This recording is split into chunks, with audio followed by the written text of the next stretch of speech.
नमस्कार दोस्तों, राधे राधे, जय श्री कृष्ण। मैं कमल किशोर भोजक आप सभी का हार्दिक अभिनंदन करता हूं। आप लोगों का बहुत बहुत स्वागत करता हूं। दोस्तों, शारदीय नवरात्रा प्रारंभ होने जा रही है और शारदीय नवरात्रा कब से प्रारंभ हो रही है, हम नवरात्रा के अंदर किस दिन किस माँ के स्वरूप की पूजा करेंगे और कैसे करेंगे। दोस्तों, हम नवरात्रा के अंदर जब पूजा अर्चना करते हैं तो हम बहुत सारी ऐसी गलतियां कर देते हैं जिससे हमारी पूजा पूर्ण सफल नहीं होती, हमें अच्छे परिणाम नहीं मिलते, माँ की कृपा हम लोगों के ऊपर नहीं बनती है। तो दोस्तों, आज इस वीडियो के अंदर आपको मैं पूर्ण जानकारी दे रहा हूँ कि हमें नवरात्रा के अंदर क्या क्या धारण करना चाहिए और क्या हमें नहीं करना चाहिए। दोस्तों, नवरात्रा 7 अक्टूबर 2021 बार गुरुवार को प्रारंभ हो रही है और ये प्रारंभ होकर मित्रों, ये नौमी तिथि 14 अक्टूबर गुरुवार तक ये नवरात्रा का जो कार्यक्रम है, प्रोग्राम है, वो चलेगा। माँ नवदुर्गा के 9 स्वरूप है, उनका हम अलग अलग दिन पूजा अर्चना करेंगे। लेकिन दोस्तों, इसके अंदर मैं आपको एक चीज़ पूर्णतः आज बताने जा रहा हूँ। ये शायद जानकारी आपको अभी तक नहीं होगी, लेकिन मैं आपको इसकी जानकारी दे रहा हूँ। दोस्तों, नवरात्रि के प्रथम दिन माँ शैलपुत्री की पूजा अर्चना हम लोग करते हैं और ये माँ शैलपुत्री जो है वो मित्रों चंद्रमा का प्रतीक माना जाता है। कहीं न कहीं चंद्रमा को ये नियंत्रित करती हैं। तो दोस्तों, शैलपुत्री की जब हम पूजा अर्चना करते हैं तो हमें ये विशेष तौर से ध्यान रखना चाहिए कि इस दिन हमें पीले वस्त्र धारण करके ही माँ शैलपुत्री की पूजा अर्चना करनी चाहिए।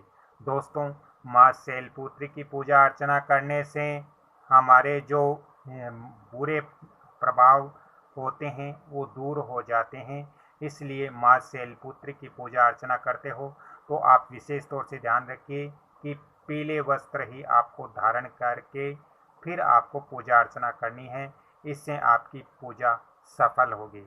मित्रों, द्वितीय दिन यानी दूसरे दिन जो हम नवरात्रा के दूसरे दिन पूजा करेंगे वो माँ ब्रह्मचारिणी की पूजा करेंगे। और ब्रह्मचारिणी है वो कहीं न कहीं मंगल ग्रह को प्रदर्शित करती है। दोस्तों, इसलिए द्वितीय दिन हम जब माँ ब्रह्मचारिणी की पूजा करते हैं तो उस समय हमें लाल वस्त्र या फिर मेहरून वस्त्र का उपयोग करना चाहिए। लाल या मेहरून वस्त्र धारण करके ही हमें नवरात्रा के दूसरे दिन माँ ब्रह्मचारिणी का जो स्वरूप है उसकी पूजा अर्चना करनी चाहिए। इससे मित्रों हमारे जो दुख दर्द है, तकलीफ है, वो सब दूर हो जाती हैं। नवरात्रा के तीसरे दिन मित्रों चंद्र घंटा माता जी की पूजा होती है। चंद्र घटा जो माँ है वो कहीं न कहीं मित्रों शुक्र ग्रह को नियंत्रित करती है और इसकी पूजा करने से शक्ति का संचार होता है। साथ ही मित्रों हर प्रकार का जो भय होता है वो हमारा दूर होता है। लेकिन हम जब तीसरे दिन माँ चंद्र घटा की पूजा करते हैं तो हमें उस वक्त मित्रों ग्रह रंग के कपड़े हमें धारण करने चाहिए जिससे माँ की कृपा हमारे ऊपर बनी रहेगी। दोस्तों, नवरात्रा के चौथे दिन की बात करता हूँ, नवरात्रा के चतुर्थी की बात करता हूँ। चतुर्थी 9 अक्टूबर शनिवार पड़ेगा। दोस्तों, चौथे दिन माँ कृष्ण मांडा की पूजा होती है और माँ कृष्ण मांडा कहीं न कहीं सूर्य देव का प्रदर्शित करती हैं। दोस्तों, चौथे दिन जो भक्त माँ की पूजा करते हैं उनको संतरे रंग का वस्त्र धारण करना बहुत जरूरी होता है।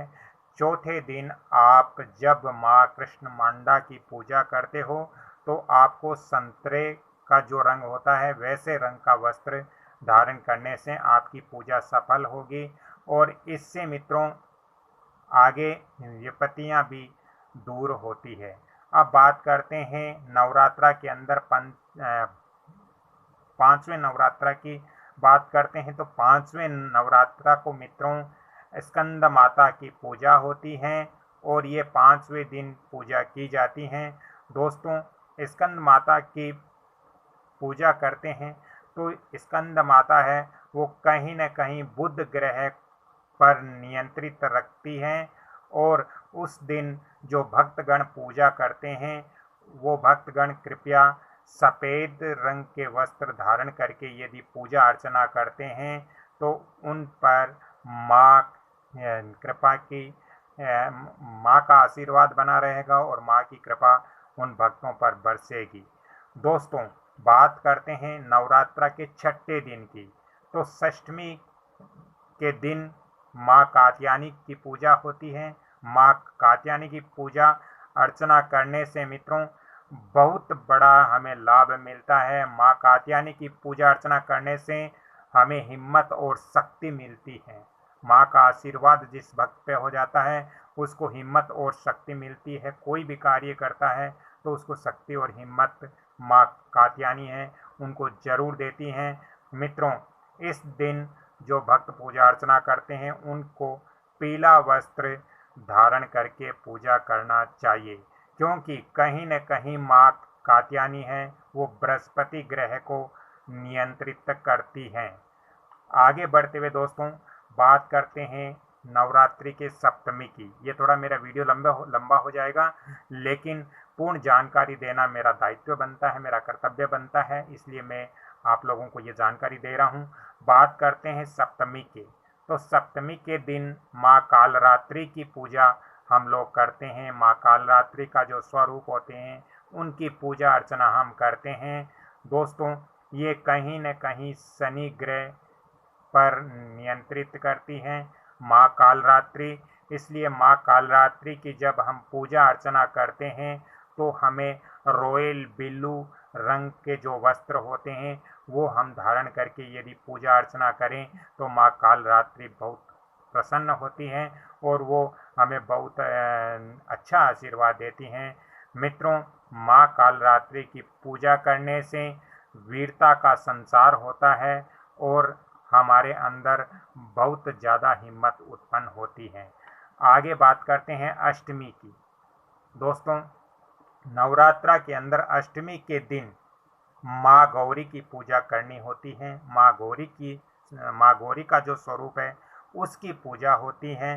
दोस्तों इस दिन गुलाबी रंग के वस्त्र पहनना अति उत्तम होता है। गुलाबी रंग के वस्त्र पहनकर हमें माँ गौरी की पूजा अर्चना करनी चाहिए, ये मंगलमय माना जाता है। माता गौरी राहु ग्रह को नियंत्रित करती हैं। इससे जीवन में सभी नकारात्मक शक्तियां दूर होती हैं। तो आप जब अष्टमी के दिन माँ गौरी की पूजा अर्चना करें तो आपको गुलाबी रंग के वस्त्र धारण करके ही पूजा अर्चना करनी चाहिए। बात करते हैं नवमी तिथि जो सबसे अंतिम तिथि है। दोस्तों इस दिन सिद्धधात्री माता की पूजा होती है। सिद्धधात्री माँ की पूजा अर्चना हम लोग करते हैं और ये भी कहीं न कहीं राहु ग्रह को नियंत्रित करती हैं। नवमी को आपको दोस्तों पर्पल रंग के वस्त्र या कपड़े पहनने चाहिए और माँ सिद्धात्री की पूजा अर्चना आपको करनी चाहिए। तो आज इस वीडियो के अंदर मैंने बताया कि अलग अलग दिन नवरात्रा में अलग अलग दिन कौन कौन सी देवी स्वरूपों की पूजा होती है और इस दिन हमें कौन से वस्त्र या कौन से कपड़े पहनकर हमें पूजा अर्चना करनी चाहिए। मित्रों नवमी के बाद दसवीं को विसर्जन का कार्यक्रम होता है, जिस दसवीं को हम विजयदशमी के रूप में भी इसको मनाते हैं। तो दोस्तों आज का ये वीडियो आपको अच्छा लगा तो कृपया इस वीडियो को आप लाइक करें, शेयर करें, सब्सक्राइब करें और बेल आइकन घंटी के निशान पर भी क्लिक करें। राधे राधे। अगली कड़ी में फिर मैं आपसे मिलता हूँ। तब तक के लिए आपसे क्षमा चाहता हूँ। हाँ, यदि आपको नवरात्रा का शुभ मुहूर्त चाहिए तो आप अगले वीडियो में मैं आपको दूंगा। ये वीडियो काफ़ी लंबा हो जाएगा। तो धन्यवाद मित्रों, राधे राधे, जय श्री कृष्णा।